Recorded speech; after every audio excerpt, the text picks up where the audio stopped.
Hi, this is Kevin. Welcome to my tutorial on installing PyCharm Professional on Windows. And the audience for this tutorial is my class, the people who are taking my class at the University of Illinois in the School of Information Sciences. And so, my comments and the point of view is going to be really geared to that audience. If you're a YouTuber who found your way here, you're welcome to stay, but be aware that this is going to be kind of limited in scope. Okay, so here are the things that we're going to do. First, we're going to make sure that Windows is up to date. Okay. Next, we're going to talk about what to do if you already have some version of PyCharm installed on your machine. Okay. We're going to show you how to get a JetBrains free educational license. Then we're going to download a piece of software called the JetBrains Toolbox. Then we're going to install the JetBrains toolbox. Then using the JetBrains toolbox, we're going to install PyCharm Professional. At this point, I'm going to show you how you would update PyCharm Professional. Okay, and then we're going to create a test PyCharm project with a program just to demonstrate that everything that we've installed is in working order.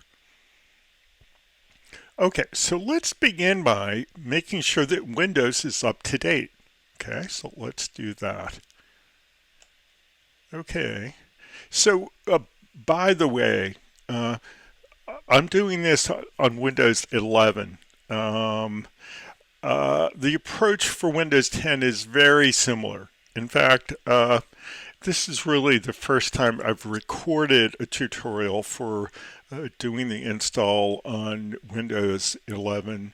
I used to do only on Windows 10, and the Windows 11 people did fine just kind of following along. So I think vice versa is going to be true.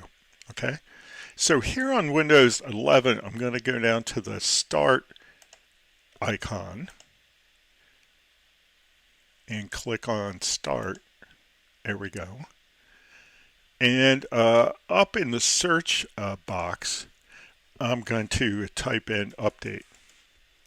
And as you can see, it's found all kinds of check for updates, and that's what we want to do. So we're going to click here on the right side, and you can see that right now I don't seem to be up to date. In this again, I'm working in a virtual machine that I created yesterday, and I was able to install Windows 11. I was able to apply a lot of the updates, but this one update got stuck.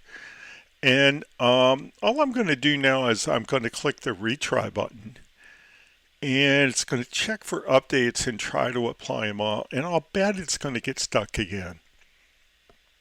Let's just wait and see. And it's installing it, and it blows up again. Okay, so I'm not saying that you have to defy gravity here.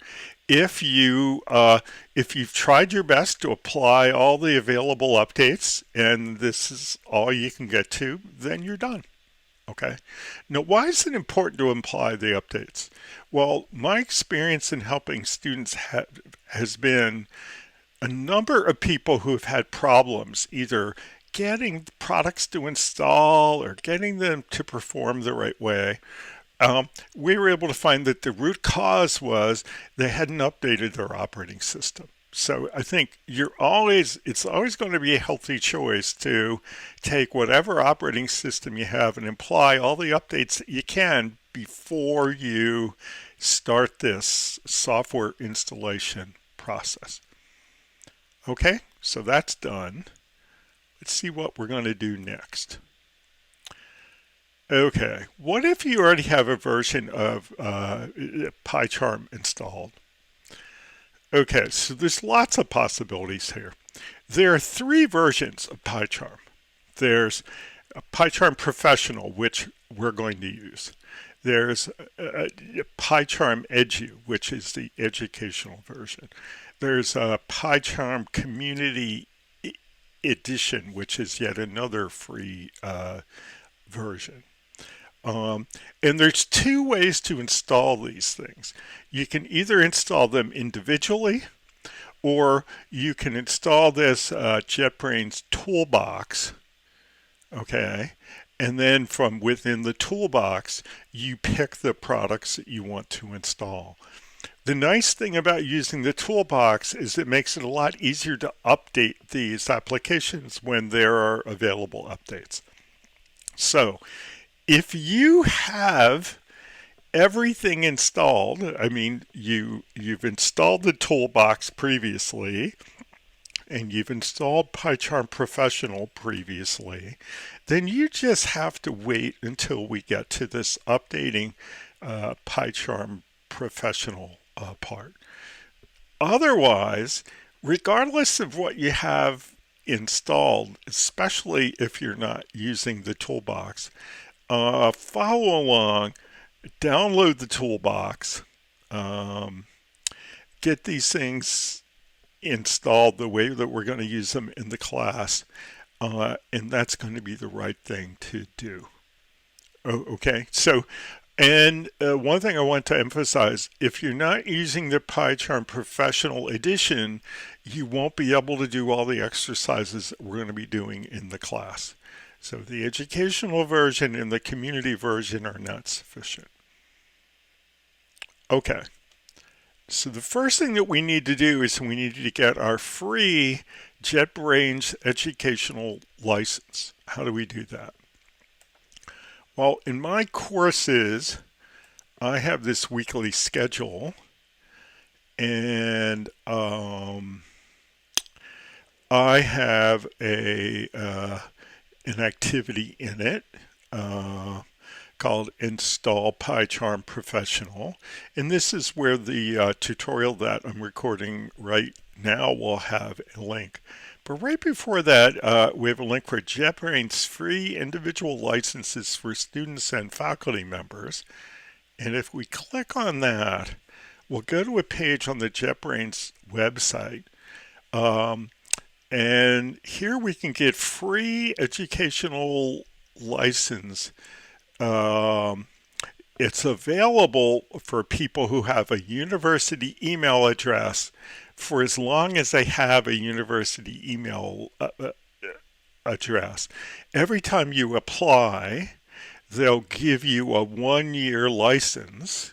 And if when it expires, you still have a university email address, then you just apply for a renewal, okay, and they'll give you another year. Well, when you're not associated with the university anymore, well, then that goes away. And not all the way at the bottom or all the way at the top, but kind of in the middle of the page is the button for Apply Now. And in here, you say whether you're a student or a teacher in the field that you're in and all these kind of things. And you eventually fill this out and click Apply for free products. And you should get your license pretty quickly. They'll send you an email. It used to take a couple of days. I think it's pretty quick these days. It might be almost immediate. Okay. And once you have that, then you're ready to continue on. When you reply to that email, you'll be setting up a JetBrains account on the JetBrains site. Okay. So in fact, let's look at that. Okay. So what we're going to do is we're going to download some software from the JetBrains site. The software that we're looking for is this JetBrains Toolbox. Okay, so let's go to the JetBrains site. Okay, and I realize here I pulled off my virtual machine. Here's my Windows machine right here. That looks familiar to you Windows folks. Okay, so let's crank up the browser. Here, we use Edge. And we're going to go to jetbrains.com. Okay, so we go to jetbrains.com. And we should have created a JetBrains account by responding to the email that we got regarding our license. Okay, and now we're going to log into it. So we go up to the top and we click on the little person icon. And we're going to type in our email address. I'm going to type in my university email address.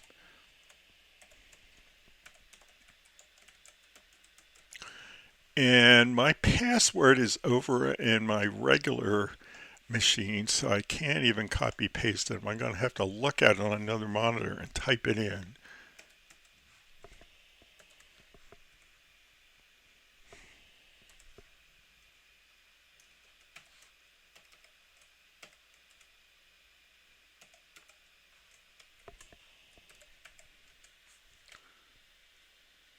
Well, it didn't like that. Well, I'll try it again.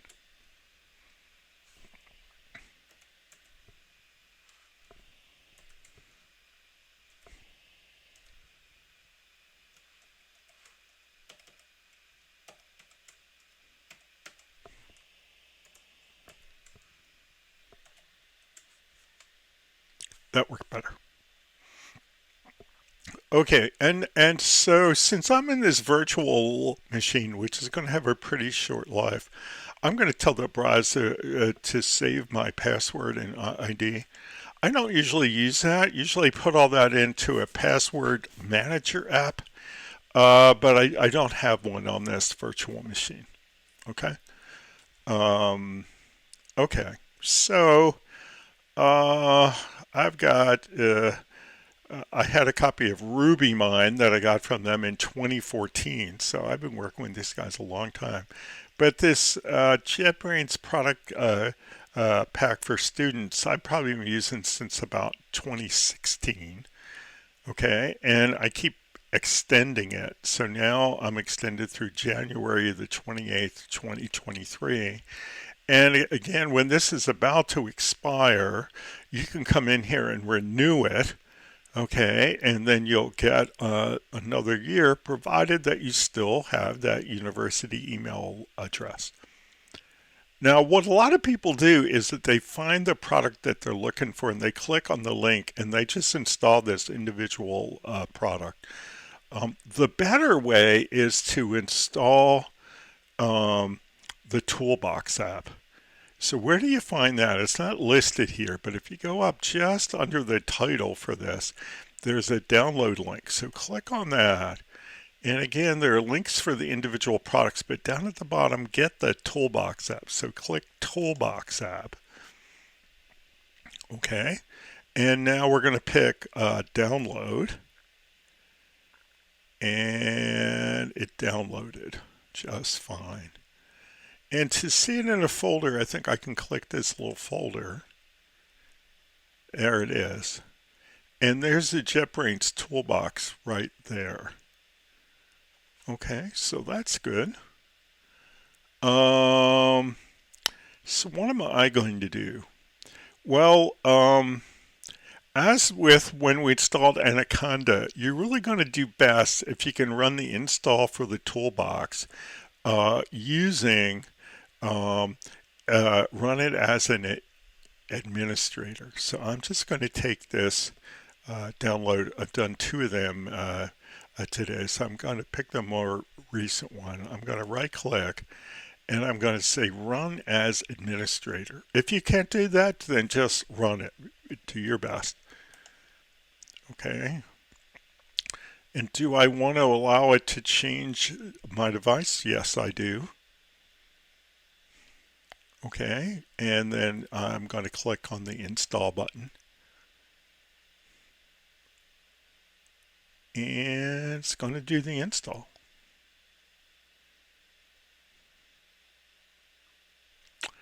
And there we go. And now I'm going to click on the finish button.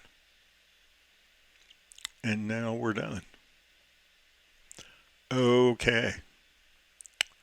Now it's popped up the application. It wants to know some stuff. I'm going to click the continue button. And now it wants me to accept the license. I'll send anonymous statistics. I don't mind that. I'm going to take the default configuration and click on get started.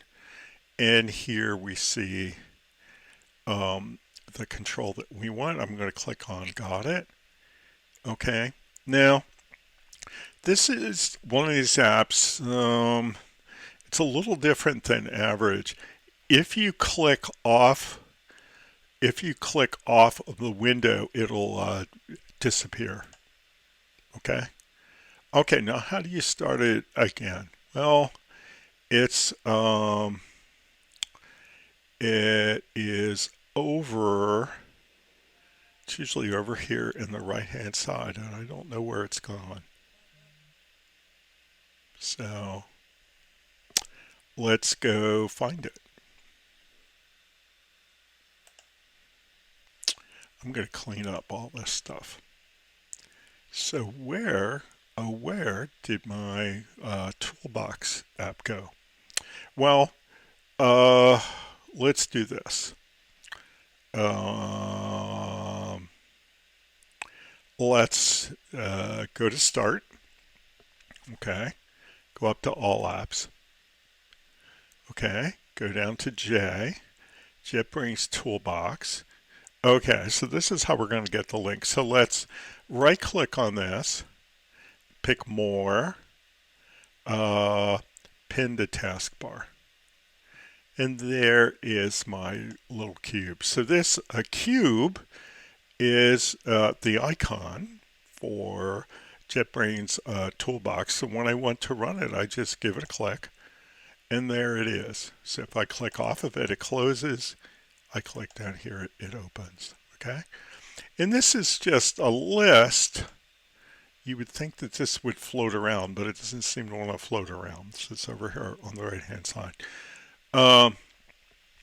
This is a list of all the products. Now, again, the one we want is the PyCharm Professional.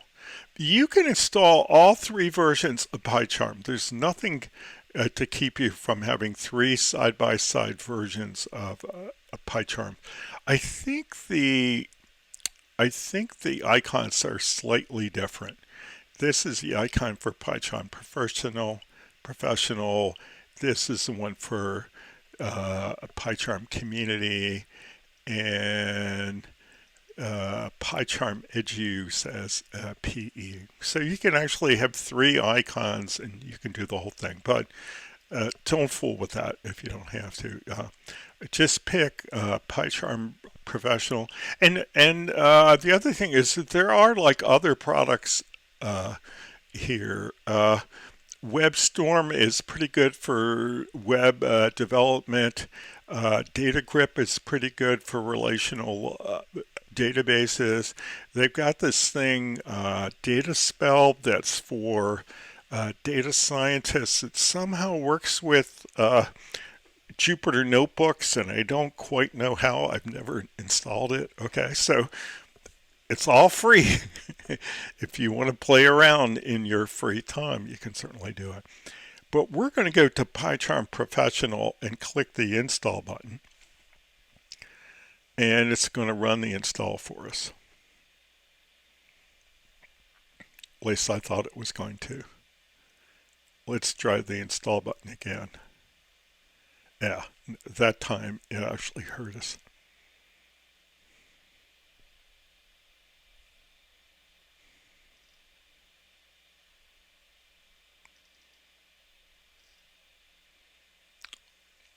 There it is.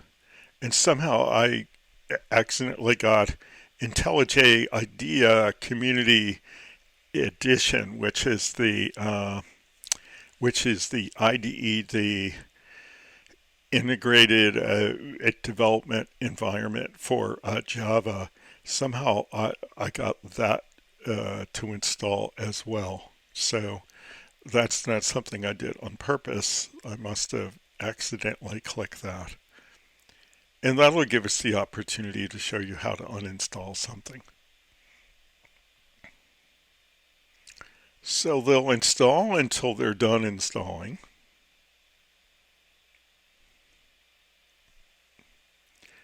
Okay, so there's PyCharm Professional, that's up.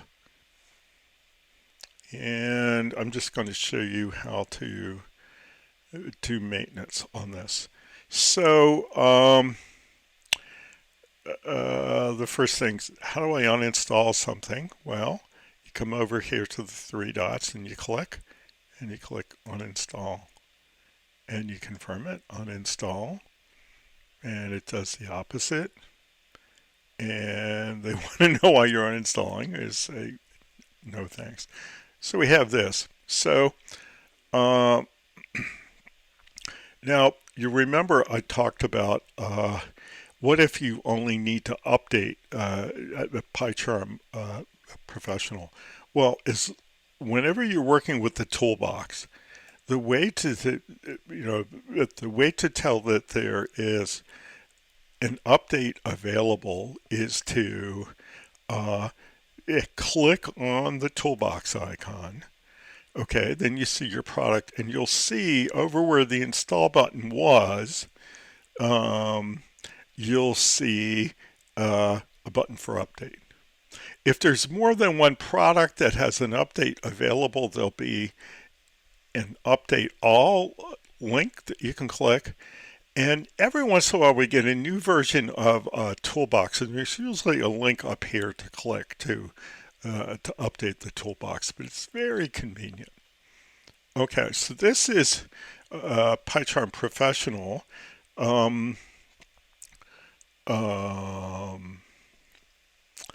So do we want to have to come to the toolbox every time we want to start it? I'm going to say we don't. So let's click out of here. And let's go back to the menu system. Let's go to down the taskbar and click on Start. Okay. And then go upper right, All Apps. Okay. And it's under J for JetBrains. And we open that. And there's PyCharm Professional. And let's right click, pick More, and then Pin to Taskbar. So now we have the icon for PyCharm as well. Okay, so now we've got PyCharm installed, and we would know where to look for the updates and how to apply the updates. So what's left is to create a test PyCharm project. So let's do that. Okay, so let's start up PyCharm Professional.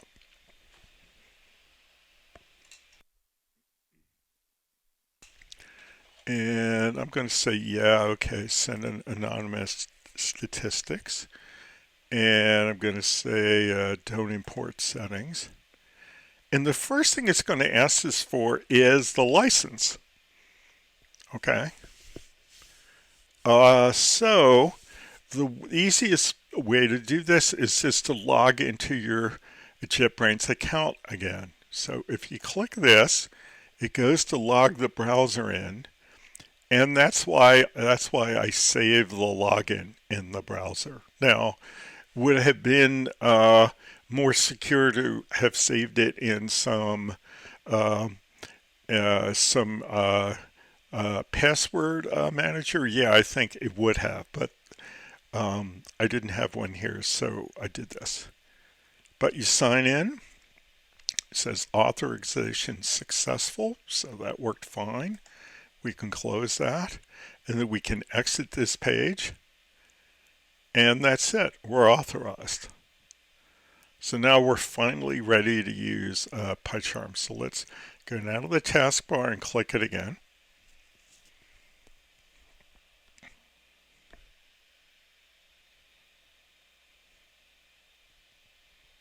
And it's starting up.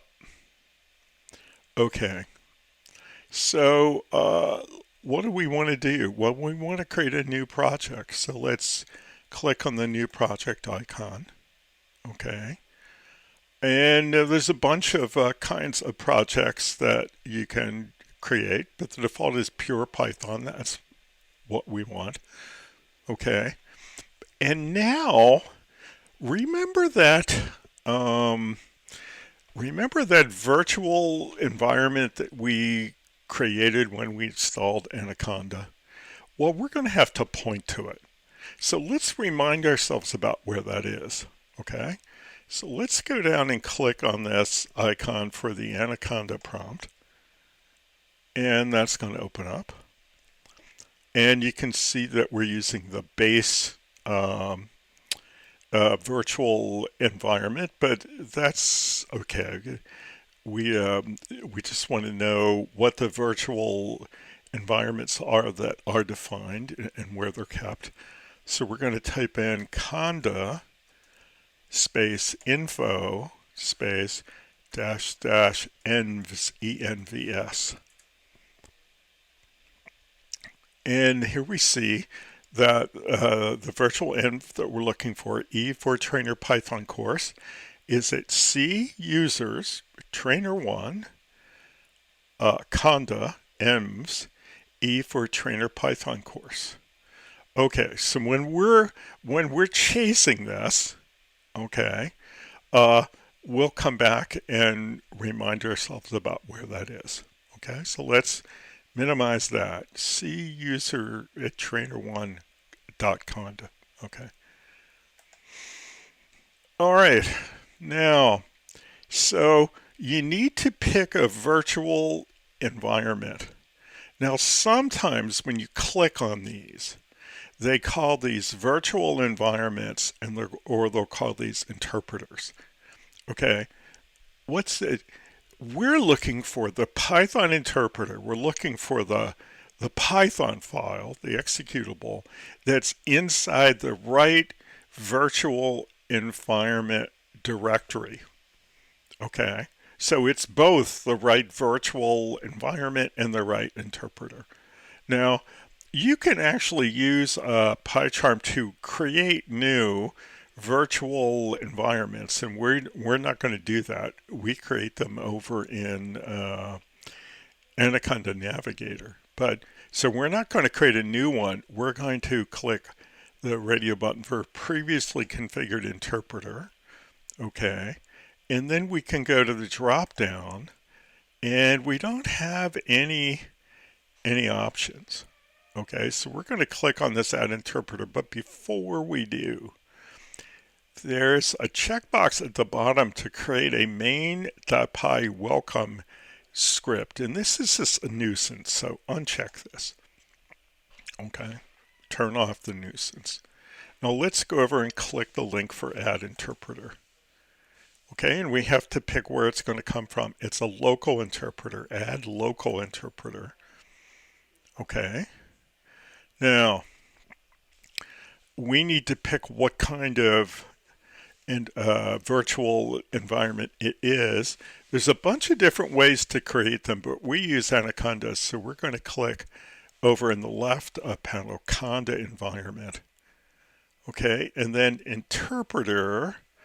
Okay, we can take the drop down, and you can see the one that we're looking for is already there. So we could choose that. Okay, and just say okay.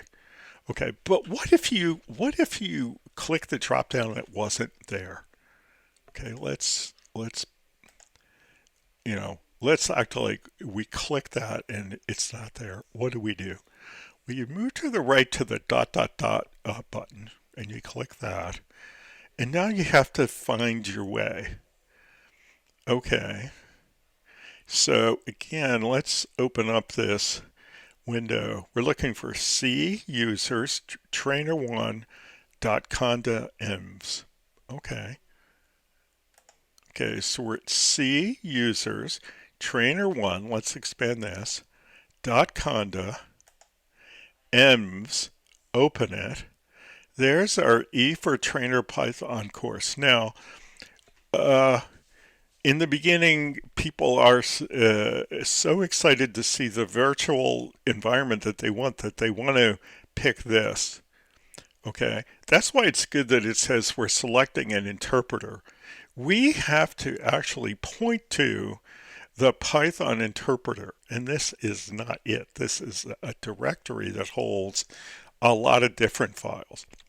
Now, in Windows, the file that we want is right inside the directory. It's not in a subdirectory. If we go down to the bottom for that virtual environment, we see a bunch of executable, and we want the one called Python.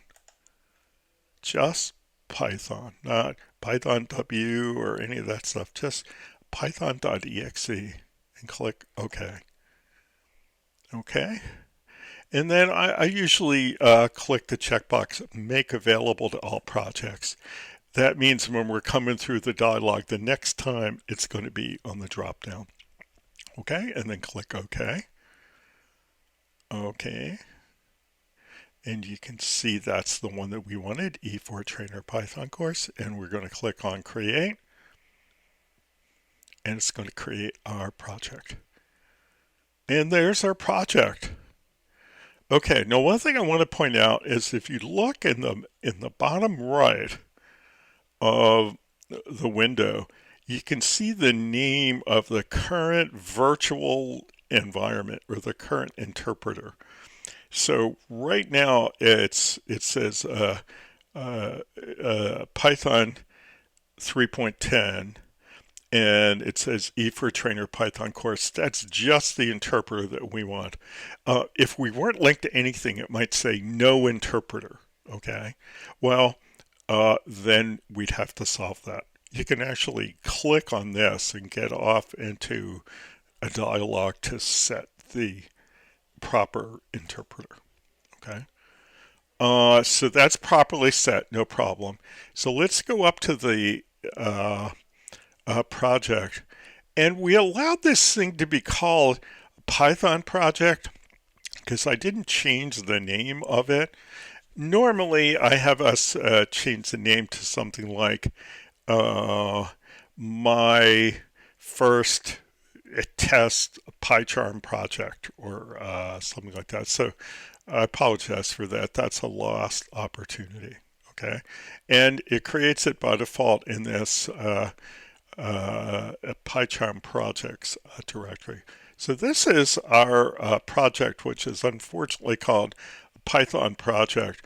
The convention that we're going to use for Python project names is we're going to use good old Python snake case, which is all lowercase for the letters and the words separated by underscores. So if we were to compose this ourselves, it wouldn't look exactly like this. But let's just accept it the way we have it. Okay, so how do we add a new program? Well, we highlight the project, okay, and then we right-click, we pick New, and then Python file, okay? And now we're going to give it a name. Now, we're going to call ours Goodbye Cruel World. Okay, now why do we call it that? Well, there is a tradition in programming that when you teach new students how to do the first thing in a programming language, that you use a program called Hello World. And I'm sick of that. Everybody else is too. So I changed mine to Goodbye Cruel World. Okay, so that's what we're going to call it. And we're going to use snake case. So all lowercase letters, goodbye, underscore between the words, cruel, underscore again, world. Okay, now Python files end with the extension .py Do we add this on? No. Like in a lot of these kinds of situations where you're given a file name, if it knows the extension, it adds it for you. So we don't put .py on it. If you put .py on it, it'll wind up with .py. You don't want that. So just in snake case, goodbye cruel world, then enter, and you can see it appear as a file underneath the project, okay? And it's also opened the editor over here on the right-hand side. Okay, so now we have to type in some code. So this is going to be a very simple program. The first thing that we're going to put in is a comment, a special kind of comment called docstring. So we're going to begin with 3 double quotes. So double quote, double quote, double quote. Okay, that's how you enclose a docstring comment. And because it recognized that as starting a docstring, it types the closing double quote for us. Okay, and we're just going to type in the intention of the program. Let's call this first Python demonstration program. Small p for program. Okay, and it's not a sentence, so it's not going to get a period. Okay, and then before the next part of the code, we're going to want 2 blank lines. Blank, blank. Okay. And now we're going to create this thing called a function, and it's going to be called main. So we begin with def, def, space, main. That's the name of the function. It's a special name. That's always the name of our top level function. And right after the name of the function, we have these empty parentheses. So I type in the left and it gives me the right. And then I arrow over and put in a colon. Okay, and that's the function header for the main function. And I'm going to have 1 line of code inside of it. Lines of code inside of a function are indented. And we're just going to have a print. So we're going to type in print, left paren, an apostrophe. Apostrophe is a punctuation that we use to enclose character strings in a modern way. The old-fashioned way is to use the double quote, but most modern Python programmers use the apostrophe.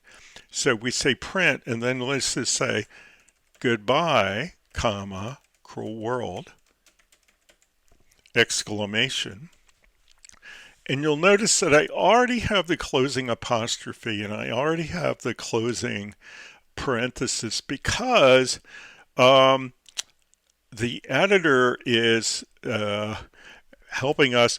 As soon as you open something, it knows you have to close it. It'll put the text in to close it.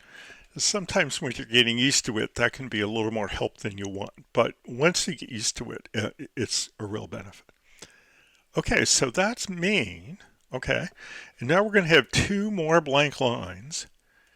And then all the way over on the left side again, we're going to have main, main, paren. We type in the left, it gives us the right. And then we're going to write our to get the end, and then just have 1 carriage return at the end, which is going to give us an empty blank line at the end. So what are all these parts? Well, the first one is documentation. It's a special kind of a comment that comes on the first line of the program that describes its intention. It's a docstring. Then we have this function called main. And functions are kind of containers for code. This function has just 1 statement in it, but it could have 2 or 5 or 100. Okay, this one only happens to have 1. And the thing about functions is that they really tell Python, remember this code. It doesn't say to execute the code. Well, how will we ever execute the code? Well, this is a call to main. So what this says, it says, remember the function that I told you to remember, main? Run it now. So that runs it now. And then, of course, it's going to print goodbye, cruel world. Okay, and we're going to learn a lot more about this, and especially in chapters 1, 2, and 3. Okay, and it'll make a lot more sense then. And functions we're going to be learning about through chapter 6. So we're going to learn a little bit more about them in each a chapter until we get to chapter 6, which is all about functions. Okay, so functions become clearer and clearer as we go on. Okay, so how do we get this thing to run? Well, it used to be that you'd be able to right-click in the editor panel and you could say run goodbye cruel world, and that seems to be working now, but when I practiced this about an hour and a half ago, it wasn't working. Okay, so I'm just going to be happy and pick run goodbye cruel world here, and it pops up a panel in the bottom and you can see the output there. Goodbye cruel world. So what's this panel? Well, this kind of simulates working at the command line. So if we ran the program from the command line, a print statement would print it right out on the console. Okay, and we're kind of simulating that. Okay. Now let's talk about what if we want to run it again? Okay. Now, why would you want to run it again? Well, let's say we say, a lot of times when we're programming, we might say, you know, I wanted to say that twice. So, okay, let's come back here, highlight that, do a copy, and a paste, and now it says it twice. Now we want to save the file. In PyCharm, you don't have to explicitly click on a save icon. You just have to click off the line that you just added or changed. So I often will come down to the bottom and click on here. That forces a save to happen. Okay, so it's now been saved implicitly. Okay, I could right click and say run goodbye cruel world. Okay, but once you run it the first time, there's a play button down here, and you can just press play and it runs again. See here, it's done it 2 times. And then you might say, oh, you know what, that's too much. Let's only do it once. So we're going to delete that.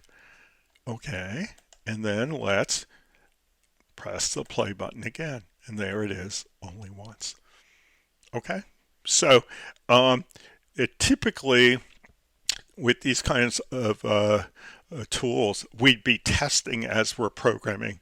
Rewrite a little bit, we test a little bit. So, you know, the first time we'd do, you know, the run goodbye cruel world, and that kind of loads the configuration up. But after that, that's too many clicks. We can just change the program, force the save, and press the play button, and it'll run over and over again. Now, what if we clicked in here and we couldn't find this run the goodbye cruel world, which again happened to me about an hour and a half ago, and I don't know why. Well, then there is up here on the menu for PyCharm, there is a run. Okay, sorry, run. And there is a run goodbye cruel world up here, so we could do that. And typically there are 2 or 3 ways to do just about anything you'd want to do in PyCharm. So let's look at what we were setting out to do. The last thing that we wanted to do was create the test PyCharm project, and we've done that. So I think we're done. So I'm just going to say goodbye until next time. Bye-bye.